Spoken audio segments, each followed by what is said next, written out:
Hello everybody in attendance here. My name's Tim Heminger of Ancient Brands Milling in Dyersville, Iowa. If you're not familiar with Dyersville, Iowa, and not a baseball fan, you may not have heard of it. But I'll give you the quick download on Dyersville. Small town 30 minutes east of the Mississippi and Dubuque, Iowa.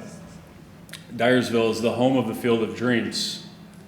Show of hands, anybody seen the movie Field of Dreams? Okay. All right, so we've got some familiarity there.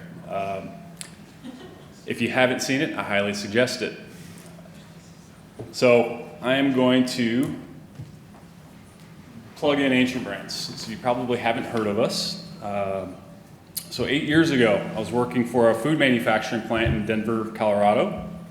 Found an underdeveloped market and a lack of processors for puffed grains.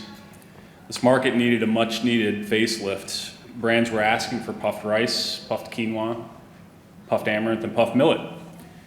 Puffed rice, legendary product. It's been around forever. Quaker, they had been producing puffed rice for a very, very long time. Equipment over the decades became more and more inefficient. That's where I had to pursue this. I knew if I didn't do it, somebody else was going to. So that's where I brought in my older brother, CEO of Ancient Brands. Raise your hand if you want to stand up and wave. There you go. Brought him into the opportunity. That's where we started Ancient Brands, out of his living room in the Chicagoland area. We found an equipment manufacturer who developed what we call the iPhone of puffed grains.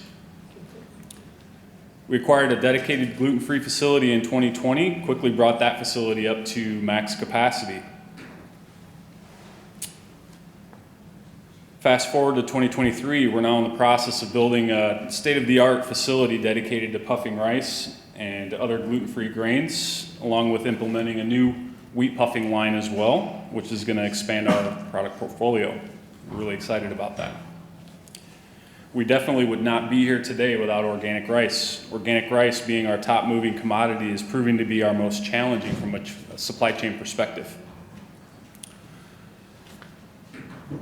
Our mission is to continue bringing puffed grains back to life and supply these versatile grains for further manufacturing or just simply producing a single ingredient cereal. My passion for supply chain and mission still today is how do we use our platform to impact? Our supply chain initiative is to impact our domestic farmers. How do we do that? We have to build this infrastructure on the farming and growing side to start. We, Ancient Brands Milling, we have to process the grain and move those ingredients to the brand's manufacturers and onto the grocery shelves.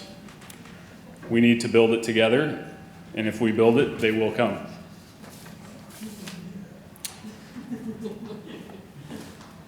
The U.S. organic rice market. So according to Texas A&M AgriLife, Texas organic rice acreage has steadily increased over the past decade, driven by increased market demand since 1995. Organic rice acreage has increased in the U.S. by almost sixfold, with a majority of acreage being grown in the southern U.S. region. The acreage in Texas alone reached more than 17,000 acres in 2020. So during my research, USDA, I believe, still has a lot of work to do as far as traceability and tracking the true data that we need as processors and growers to understand what does this market look like for organic rice. The USDA organic segment has, truly a struggle to qualify the total organic market, but doing simple math, we can assume the organic rice movement combining imports and domestically grown is in the ballpark of 800 to 900,000 pounds per year, 900 million pounds per year. In 2019, USDA reported 181 million pounds being harvested heavily out of Texas and California. Small network of farmers totals 173 certified organic rice farmers, most of them in California and Texas. Roughly 14,000 acres in California and 17,000 in Texas. About 1/5 of this supply chain is American grown. All the other organic rice moving into the US market is imported from India, Cambodia, Thailand, Vietnam, and countries alike. Recently speaking with my Texas growers, they forecast 20,000 acres of organic rice being grown this year, which is about 10% higher than 2019. So the why behind organic rice. Organic rice has steadily seen increases year over year, and since COVID, we continue to see the higher demands from all of our existing brands. For us at Ancient Brands alone, 2023, we're forecasting 20 to 25% higher growth. That's just simply organic growth. That gives us an indication of where the brands are moving and how consumers are purchasing these finished products. COVID seemingly has helped promote the why behind the importance of healthy eating and lifestyle. Organic puff rice is an excellent cereal, inclusion for plant-based applications in energy bars, granolas, and various cereal applications. The gluten-free movement is here to stay. With high starch, low fiber, low fats, the organic rice makes a key ingredient for gluten-free products that supports easier digestion for those gluten-free eaters. With no end in sight, the healthy eating trends are on a high growth plan and expected to double, with forecasts showing $360 billion at the grocery shelves by 2027. That begs the question, how do we prepare for that type of growth? So here I want to talk about, this is what I'm up against. So I am the head of supply chain within Ancient Brands Milling. You can see it's a tough supply chain. There's very few states that actually grow organic rice in high volumes. You'll notice the 4 green states, those are predominantly where conventional rice is grown. The 2 brown states are typically, that's where all the organic rice that is grown here in the US, that's where it comes from.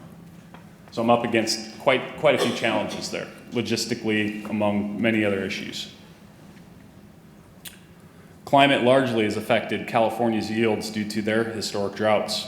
Water allocation released in the spring of 2022 put quite the damper on many farmers and how or if they would even entertain growing organic rice anymore. The USDA reported California rice crop was reduced by 38% in 2022. Logistics pricing skyrocketed post-COVID with over 100% increases from California to Iowa, along with crop prices almost doubling since last year, and current pricing up a staggering 134% since November of 2020. Who absorbs those losses?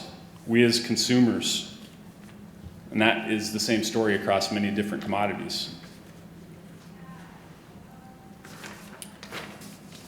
State by state, we have experienced these issues at Ancient Brands Milling.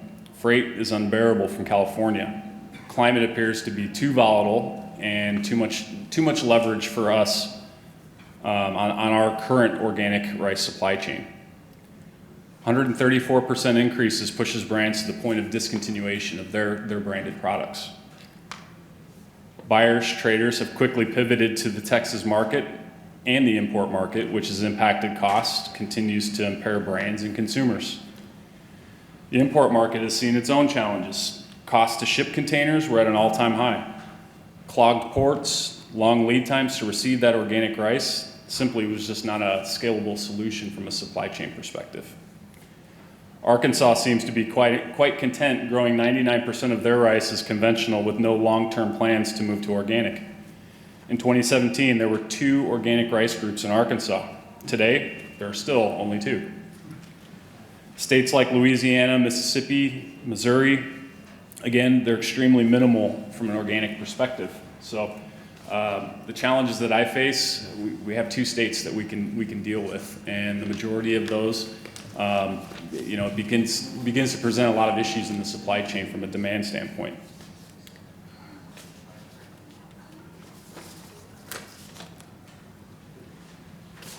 So organic rice opportunities. Food industry channels must qualify U.S. demand, move the market away from organic rice imports, which has excellent potential for farmer profitability. We need more education, assistance for farmer profitability. We as processors can assist with providing demand and the reason to contract grow.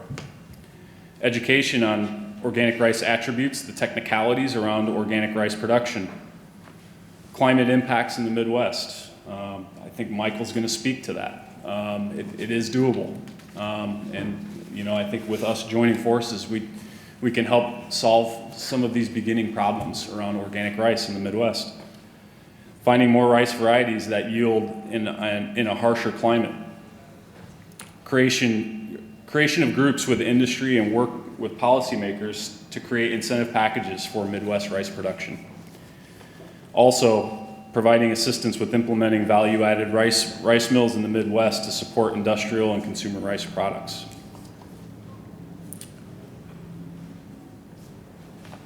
That said, my hope for my talk was to inform you on the current market, the challenges I face as demand grows, and get some excitement for a Midwest breakthrough that can provide much needed relief to us working through this supply chain.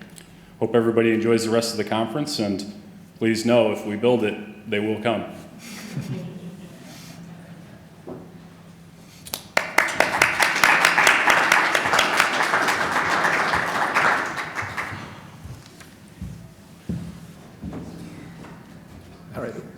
Thanks, Anna.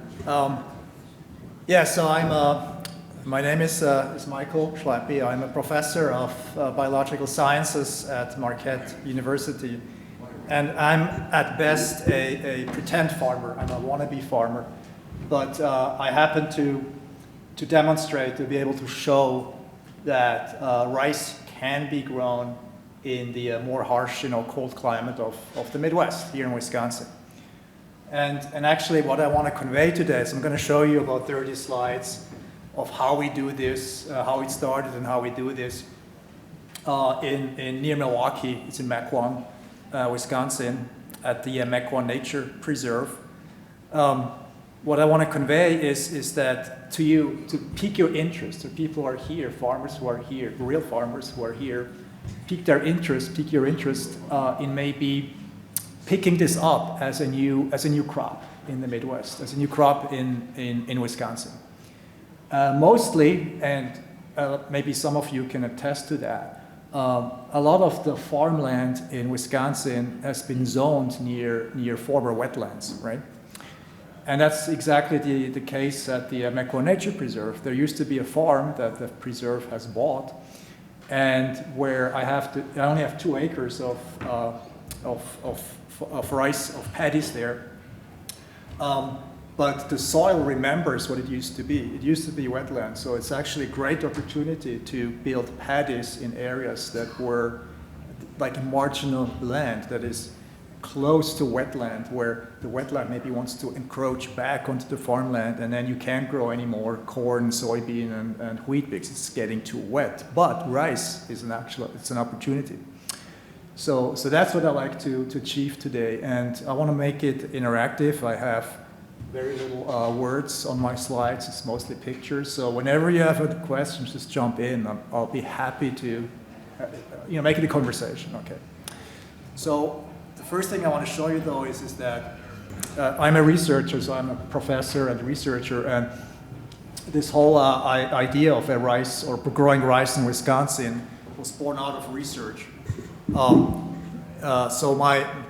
What I do in my lab with my grad students and undergrad students is trying to understand the genetic pathways that lead some rice plants to be more cold tolerant than others.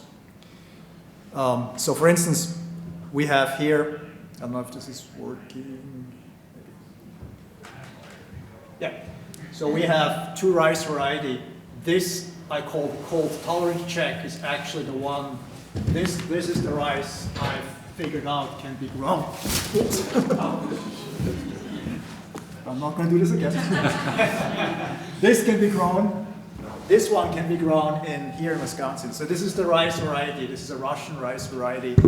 I selected previously, and I'll show you pictures how I did this. That it's cold tolerant, relatively cold tolerant. While this is an African variety that is the cold sensitive check. And why? Because what I did in this experiment in the lab was to germinate those seedlings for 2 weeks. So these are 2-week-old seedlings. And then I put them in a chamber at 10 degrees centigrade, which is 50 Fahrenheit. It's exactly 50 Fahrenheit, right? Most crops or most plants in Wisconsin do perfectly fine at 50 Fahrenheit. But as you could see, what would you predict after 1 week of 50 Fahrenheit? What would you predict would happen? Would you see some shriveling or some shrinking or some bleaching? Or would you have 100% death in one case? What would you predict? 100% death. You're good. That's what it looks like. 1 week of 50 Fahrenheit, 1 week of recovery. The cold sensitive jack is all dead, right? While this variety has some, so you can see it doesn't like it, right? But it does survive. And I selected these varieties. So I took the research outside my lab onto a rooftop at Marquette University. So I could just step out. There used to be a greenhouse, but it was torn down, so it's open. So I built these 4x4 raised bed patties with soil. And in these patties, like here, I was able to select. I screened hundreds of varieties that I got from the USDA. So the Dale Bumpers National Rice Research Center in Stuttgart, Arkansas, has thousands of varieties of rice that they collected all over the world over the past 100 years or so. I think they have 20,000 varieties. They then built some panels of 2,000 and then 200 varieties. And I started with the 200 varieties. And then this one, so this Russian variety called Krasnodarsky 5532, came up as something that even when I transplanted seedlings in mid-April, which sometimes the water still would freeze, it survived. It didn't like it too much, but it did survive. So I started like this on the rooftop, and I could see, so each of these 4x4, these 16 square feet patties have 100 plants, 10 by 10. And if you flood them all the time, as shown here, or like these two checks here, were flooded, always submerged in water as a paddy, while in these cases, I just irrigated them periodically. So the soil was, wet, but not flooded. You can see a huge difference in yield, right? Already in growth from May to July. And the yield in these kinds, irrigation paddies was, I think, about 25% of the others. So for some reason, rice, it doesn't have to be flooded. It doesn't have to be in a paddy, but it does so much better when it is flooded. All right. And all right, so then my challenge was then to, I proposed, to Marquette University during Marquette is a private Jesuit university in Marquette, in Milwaukee, right? And the new president wanted us professors to be more entrepreneurial, so I proposed on a competitive basis that we could try to do this, or establish rice cultivation based on these experiments here on the rooftop on a larger scale. And this allowed me then to buy equipment, so I got the grant from Marquette to buy Japanese farming equipment. I'll get to that in just a moment. But what I want to show you is, of course, this is all done in a small scale, right? With small patties, but you can of course weed, and you can control the weeds really nicely here. You get good-looking rice. You can dry it this way, but this is all done manually, right? Well, let me see. Yeah, here. I then had a colleague in Adel, Wisconsin, so a little bit north of Milwaukee, maybe an hour north of Milwaukee. He had some farmland, a creek nearby. So if you have a creek and you have maybe even marginal farmland, and you can bring some of the water of the creek into this a paddy that he constructed simply by digging a little bit and let the water flow through. And nothing was done here except planting. You get quite a nice yield as shown here, right? So this can be even done at a small scale, but larger scale than what it did at the rooftop, without any intervention. It didn't even need any fertilizer. So this is fully also organically grown. But with the grant, so I partnered at the same time that I started this. There was a person in Vermont. I'm going to show you a small picture later on, just in a moment. He's called Eric Andrews, and he used to live in Japan. and bought a farm in Vermont that was very wet. So he and I had the same idea that we should try to grow rice. He was in Vermont, I was in Wisconsin. And because he lived in Japan, he knew how to bid on Japanese eBay, you know, for used farm equipment. So all of this, then we were able, with the grant I got, to import into you know, Wisconsin. He was importing his own stuff to Vermont. And we started, you know, to implement a more traditional, conventional Asian-style rice farming. So this is a snapshot of the basic equipment that you would need to do this. So this is maybe one of the challenges that you might have as farmers who you know, work in soybean, corn, and wheat and other crops and vegetables. Because most rice farming in Arkansas produces more than 50% of all the rice, as you know, in the United States, and then followed by California, Texas, Missouri, Louisiana combined is the other 50% or so. In all those places, rice is actually it's seeded just like wheat or like corn. So there's a seeder. Sometimes in California, I've seen this also in Arkansas, they have these biplane airplanes with hoppers and they fly them over the paddies and seed the rice into already flooded paddies. In California, they put it into flooded paddies.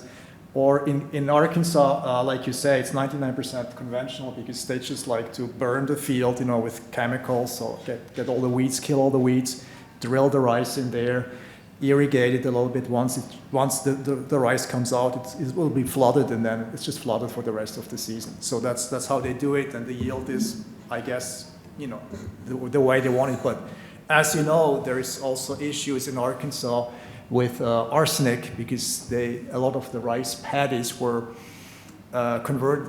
former cotton fields, and in there they used really nasty pesticides and herbicides to get rid of.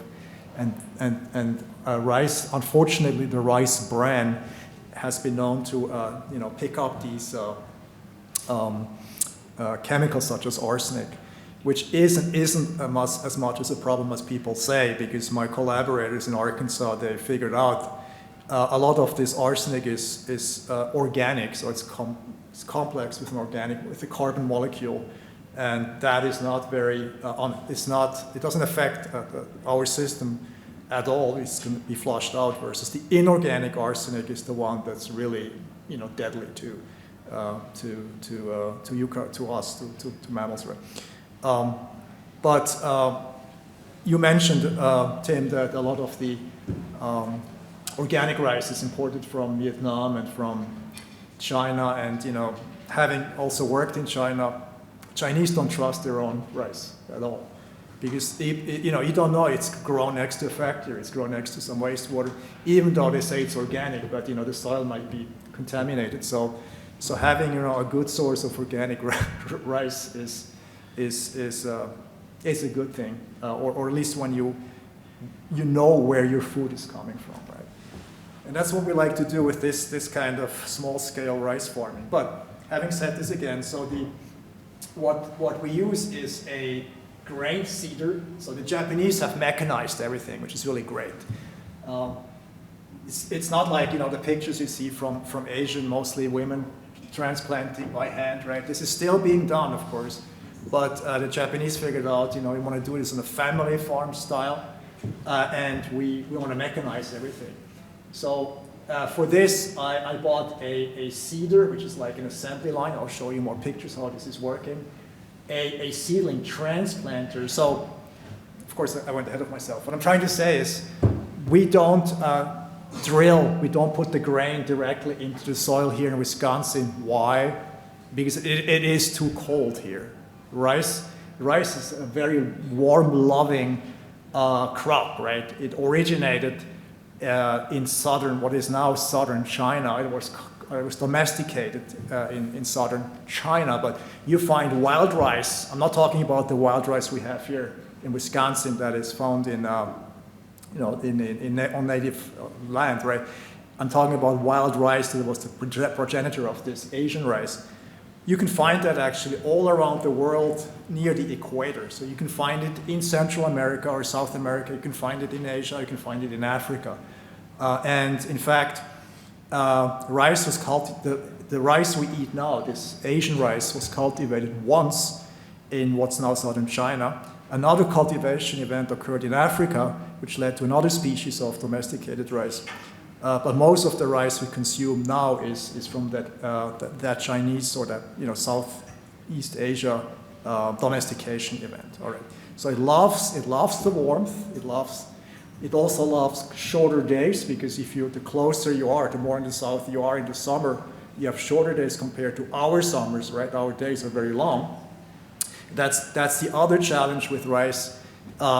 If your rice variety, like Tim asked me about short grain rice or jasmine rice, for instance, we cannot grow this, not even in Arkansas, because you really need to you have to be much closer to the equator, because then you have A, it's warmer, and B, also in the shorter days that you have in the summer, that rice will flower earlier. So many of the rice varieties that I selected, which were called tolerant, some of them wouldn't actually work in Wisconsin either, because they would make a flower, they would start heading around September, even toward the middle of September, and then it got way too cold for the grain to fill, right? We know that issue in Wisconsin. So that's why we transplant, we germinate seedlings into like 3-4 leaf or like 6-inch tall seedlings. And for this, we need a seeder, and then I'll show you, we built some hoop houses to germinate those seedlings. Once we have the seedlings, we want to transplant them, not by hand, but with a machine. So this little tractor has a shooter in the back, I'll show you a picture of myself doing this, with pins at the bottom that grab the roots of the rice and then push it into the soil. I also bought a specialized rototiller, which has these flaps here, because one of the challenges of growing rice is that your paddies have to be very, very flat, right?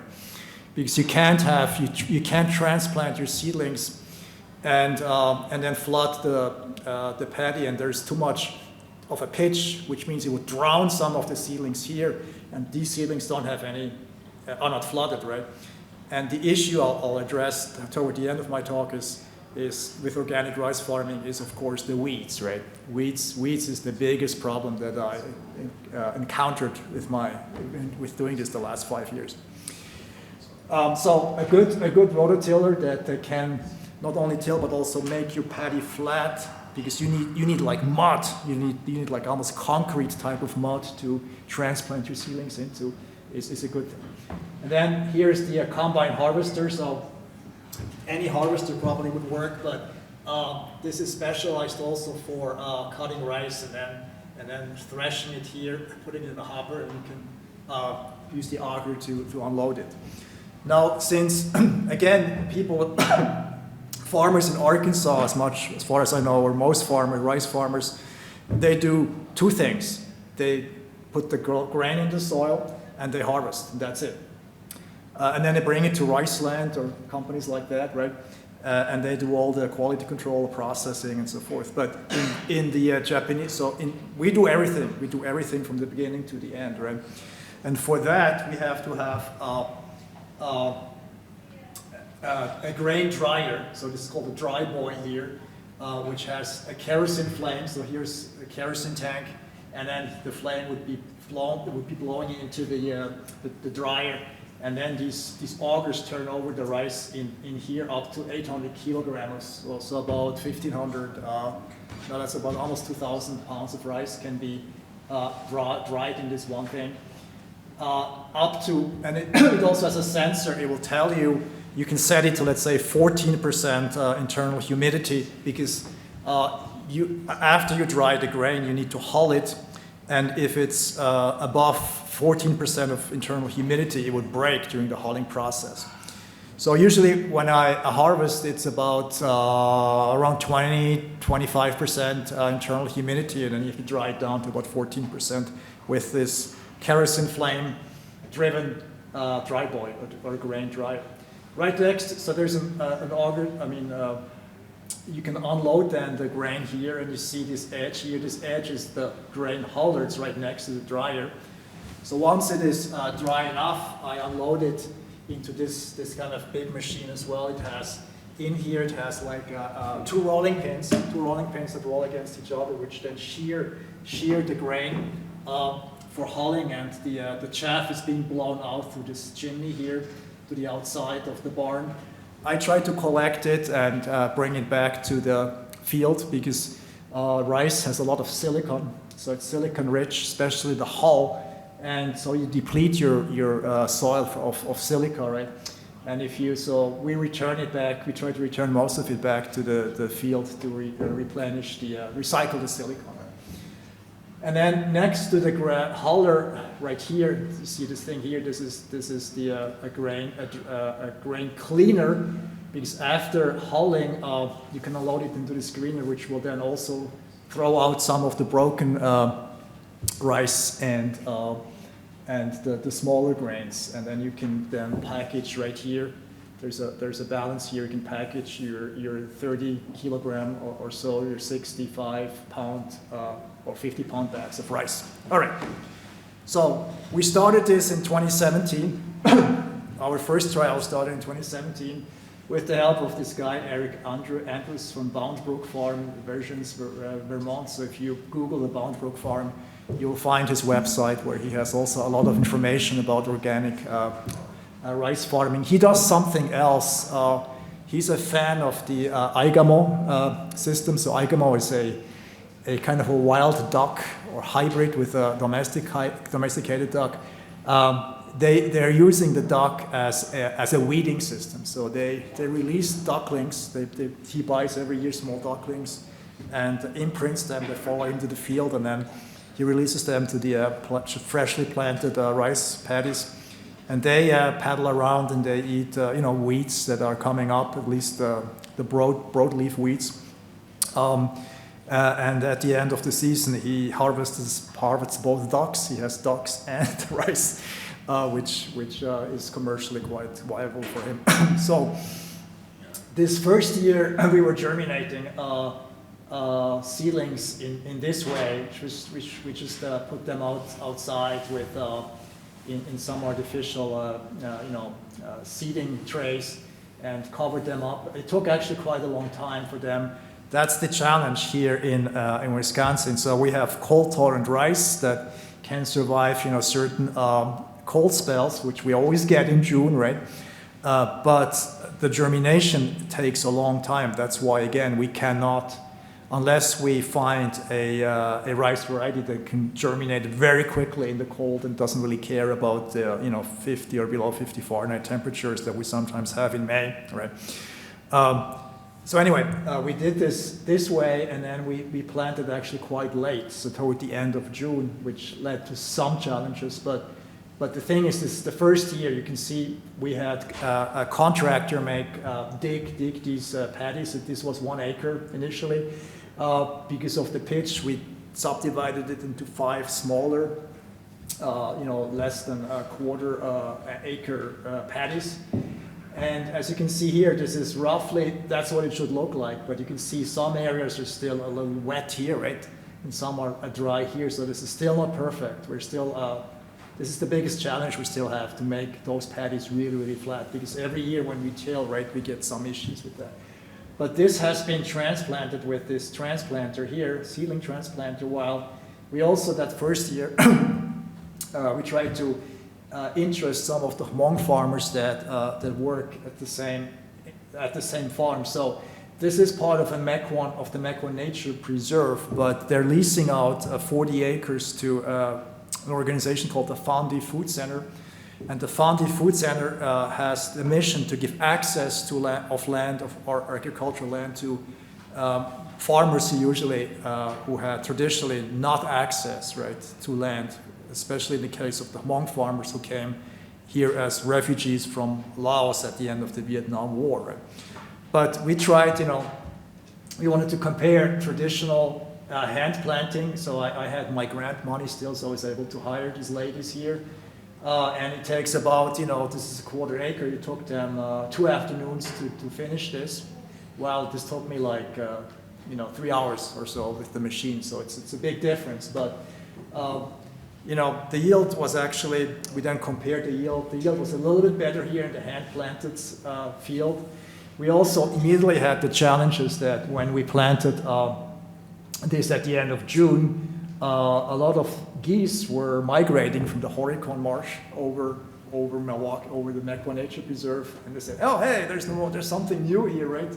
These animals are very curious, so they just came down and they're pulling out the seedlings and eating the roots en masse. So that's why I had to put fishing lines, in a crisscross across the paddies with these flags, which then would spook them if they want to land down. So with everything that's new, there's challenges, and wildlife is one of the challenges, especially if you are in a nature preserve. You can't just trap or kill those animals. Plus, migrating birds such as geese are protected anyway. Yeah. So first year we did get a crop at the end of so. You want to have a rice plant, a rice variety, which can head or make a seed or start to flower at the beginning of August. Because that year, and like clockwork at least where we are in Milwaukee, toward the end of August, we always have cold spells, like one night of below 50 Fahrenheit. Then the next nights are fine again. But a single night of 50 Fahrenheit can actually kill the entire pollen that is being made at that time. So you wait for like 3 months to get, for 2.5 months to get a flower, and you get nothing because the pollen gets killed by one night. Therefore, when you plant, the next year we plant it earlier, of course, and that's why, when the flowering occurs at the beginning of August, it's still, the chance that there's a cold spell is very, very minimal, and all your pollen is okay. All right, so we used traditional hand harvesting. Shown here with the Hmong farmers, this is the combine harvester that works really well. And then because it can unload the grain into this dry boy here. You see Japanese, right? This was the first rough rice harvest, I believe the first semi-commercial harvest in the state of Wisconsin, right? And we also bought, I didn't show you it, but I also bought a polisher. So many people prefer white rice, right? So this is brown rice, this is white rice. I get the question very often at the farmer's market, so, you have two varieties of rice. I said, no, it's exactly the same variety, right? You probably know, it's just the brown rice is right after hulling. Once you get rid of the hull, you get brown rice, which is the grain, which is the fruit, right? It's still alive, but when you polish off the bran, the outside layer, you get the white rice, the starchy inside, which is always white, right? This can be brown or gray or purple or red or almost black, right? Whenever you take the bran away, you get the starchy white inside. All right, and the polisher can do that, so I have that too. Hey, Michael. Yes? Do you mind taking the question? Yeah, sure. What time of year do you lower the water level? You should lower the water level about 6 weeks before harvest, ideally. And that's a good question because we also hydraulically or engineering-wise, we have some issues with that because it's an old farm and there are drain tiles which were broken and now they're still feeding into the paddies, and so sometimes we start the drainage, but then it gets refilled. And, so it should be dry. You should have this situation, right? You should have a relatively dry surface for the harvester to work. Do that for agronomic purposes, or you only do it because you need to get the machinery on the ground? The second. It's because of the machinery. In nature, without us there, the water level would stay high. Would stay high, yeah, exactly. And in nature, so the wild rice in nature, yeah, it stays high. They're in a marshy area, right? And then the seed falls into there, and then the next year it goes back. And also in the rooftop, I never really drain the rice there. I mean, never drain the paddies, and I get the perfect harvest there too. You know the question? No, in India, when we harvest rice, we practically drain 4 weeks ahead. 4 weeks? Yeah. Yeah. You kind of dry the land so you cut, because it's mechanical farm, hand harvest. Yeah, in yeah, yeah. the field, so it needs to be dried and, So yeah, it's both for the machine not to sink in and for people not to sink in during the harvest. So 4 to 6 weeks, yeah, before harvest. All right. So in the next year, we used at the first year we didn't have the seeder yet, but this is a really nice machine. It's like an assembly line. You can have these trays, which are of course, the size of the trays fits perfectly the transplanter, right? So it's a goofy size, but it's a Japanese, metric system that they put in place to match, the machine.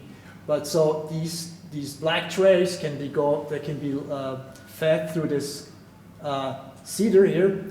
So it's electricity operated, right? So these wheels are turning. It slowly goes through here. And so we do it twice. The first time we just put soil into the hopper, and we put a half layer of soil, and then we stack those seeds in the back, these trays in the back. And then for the second time, we let it through with the second hopper filled with grain. So then first goes grain, then another layer of soil, and we have this situation here. And we then irrigate this, wet this, and then we start germination. And we germinate. So initially we put here's like an old, it's not shown here, but we have an old incubator where we very primitively, simply, we have a bucket heater, a bucket full of water in a bucket heater, and we set it to about, let's say, 95 Fahrenheit or something like this, and then we leave it there for 2 days to give the trays here a kickstart. So but you don't have to do it, but we want to kickstart the germination to speed up the stuff. And then we built this low tunnel hoop house. So this is simply PVC tubes. We have rebars. We put rebars spaced in every 5 feet or so into the ground. And then we pull the hoop over the rebar. Each rebar has a little plastic tubing. Then we can make a loop of, so we build a loop underneath with a rope, and then we can put the rope over, the plastic that we put down. It's not shown yet here, but so we initially started sometimes, around this time, and this year was very windy, so we had to start the germination with just a row cover. Also, you have to do this because the birds love it, right? Not just the geese later on, but birds love they would just devour the seedlings. That's why we put not only a plastic cover shown here, but underneath is also a bird net, because the way this is built, you can lift the plastic cover and leave the bird net down, and then so after a few weeks you get nice germination shown here, right? So this was just a few days after April 30th is May 4th. You can see germination, and then later on you see a really nice yield.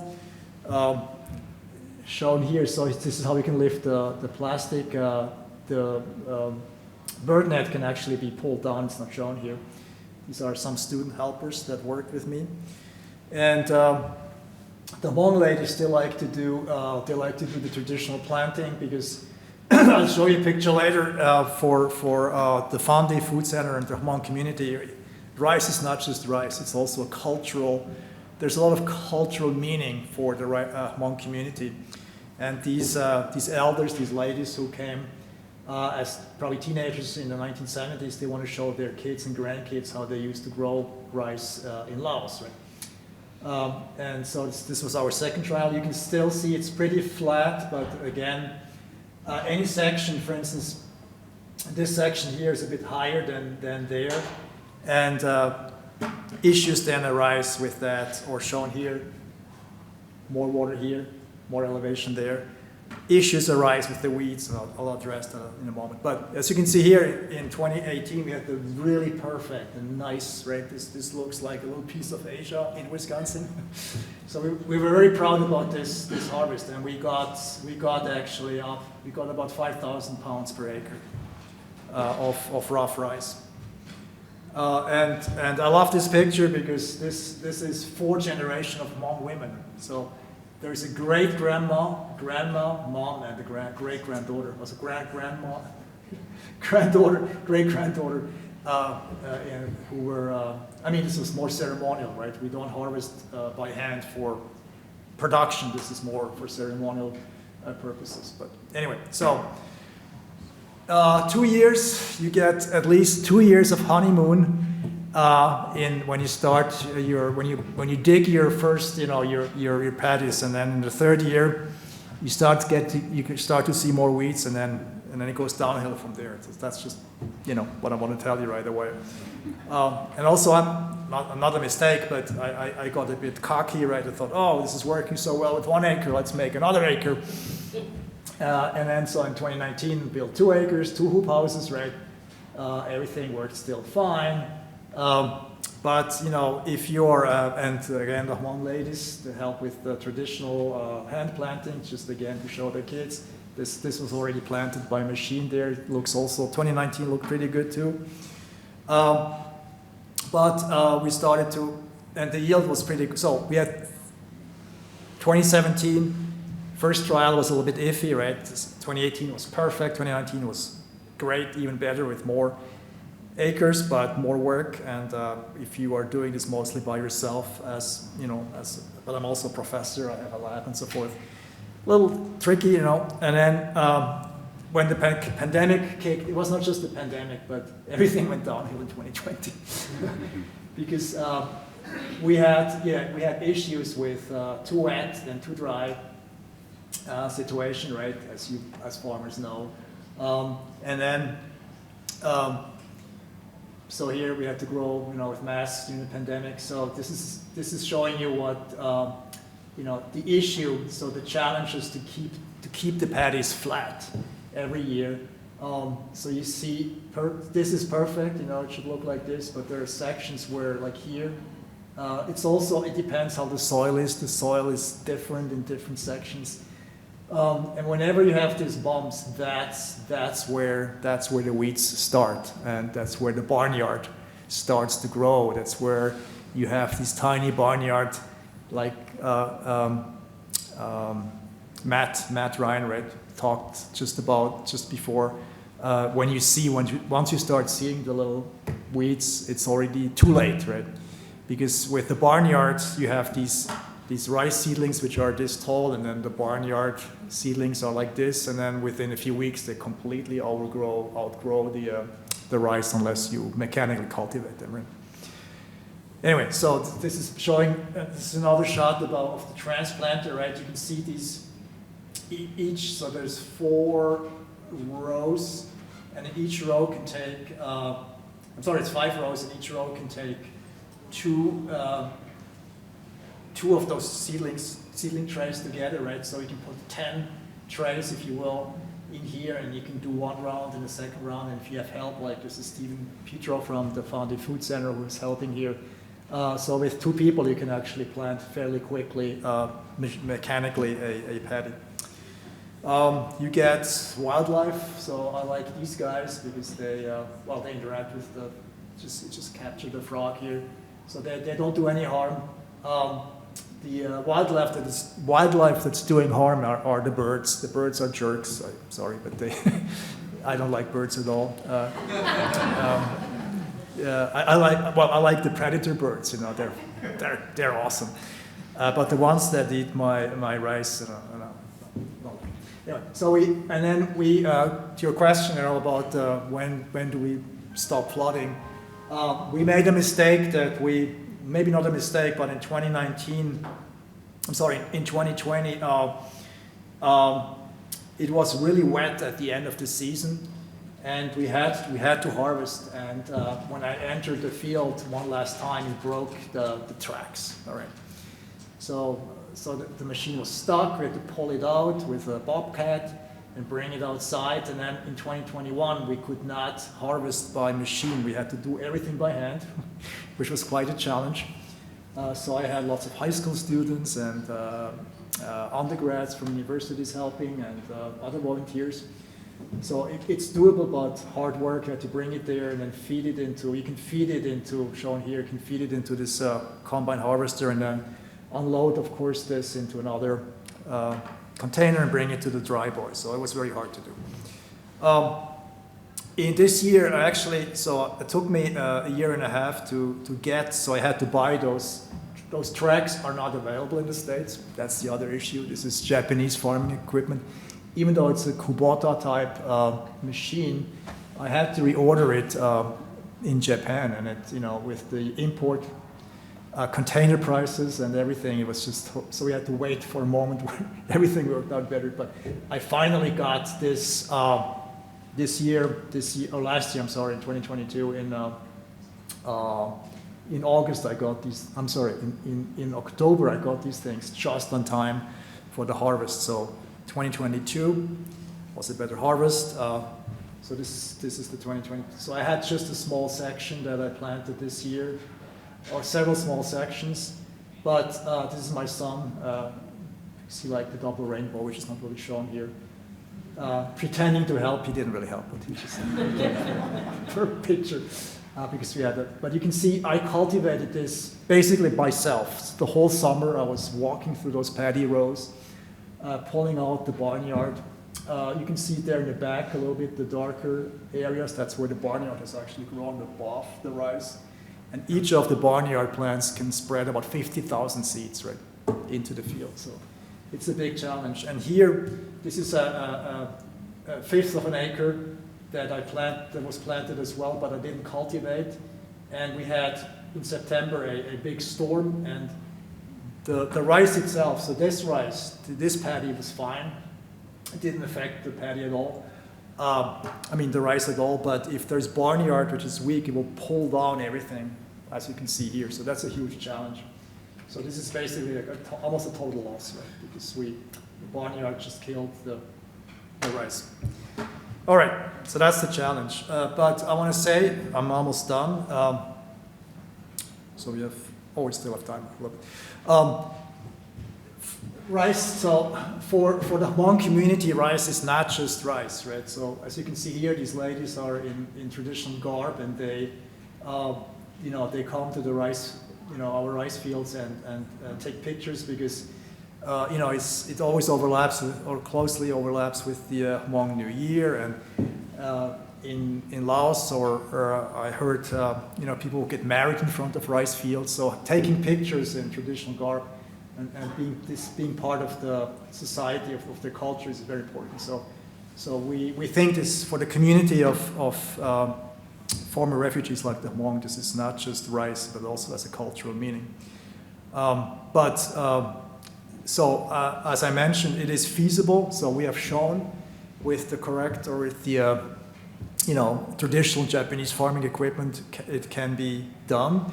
This equipment is available because a lot of the farmers in Japan are now in their 70s and 80s, and they just give up. They want to retire. A lot of them are family farmers, and they just put their equipment on eBay, and they really take care. Like the combine harvester is only used a few days each year, right? So the one I have is about 30 years old, but it only has 400 hours or less than 400 hours on the meter. These things can be. This combine harvester used to cost about $50,000. I got it for $5,000 on eBay, right? Of course, you have to import it, but still. So I got for less than $30,000, including shipment. I got everything I needed, in terms of farm equipment. But it's secondhand, right? And the issue is you would have to replace it. But anyway, so the challenges that I want to present. So first, the good news is it can be done, right? It can be done. But the paddies have to be very flat. So when you hire somebody, a contractor, to build those paddies, they have to use They did use GPS, but they're not exactly as experienced as they would be in Arkansas, where they in Arkansas sometimes every year they rebuild the paddies, and they have strange patterns because they just want to make everything so flat and put a few walls here and there, so just to have the pitch. So this is a big thing, flat paddy. So I was naive, right? like I said, I'm a wannabe farmer. I thought, oh, this is always going to be like this. Like every year, it's going to be like that. You have to be prepared. The weed, if you want to be an organic farmer, right, you have to be prepared that there's going to be weed pressure. I do mechanical weeding. My collaborator, my friend in Vermont, he has built a remote controlled boat that's just dragging chains behind it. They can go through the rows, so you can weed like that. I'm probably going to buy one of those. You have in the spring issues. They have wildlife problems. The geese are the biggest. We've got ducks actually too. One pair of mallard ducks, can go into the middle of the paddies and pull out all the seed. You don't even see it. And then when you go in, it's like this jacuzzi that they built for themselves, And then so it gives you a loss at every level. The first year we had also vandals. The raccoons probably didn't know what this was, and they just were mowing down for some reason the rice. We have storks also. We have cranes coming from Oregon.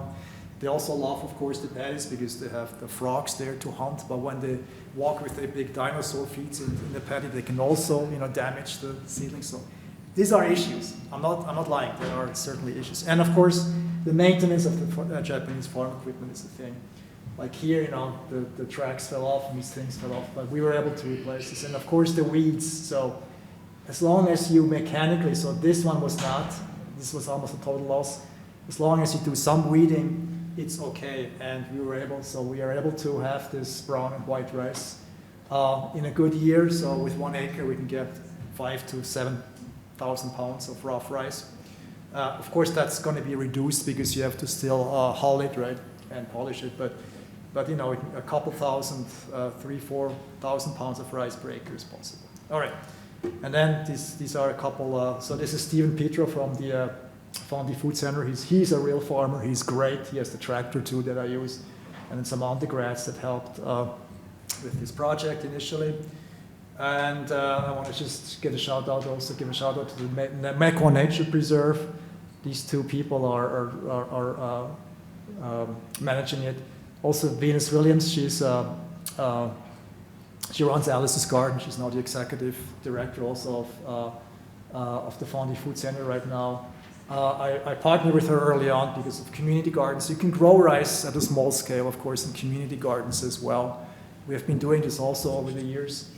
Yes, this was funded through a grant from Marquette University. All right, so that's all I have to say right now.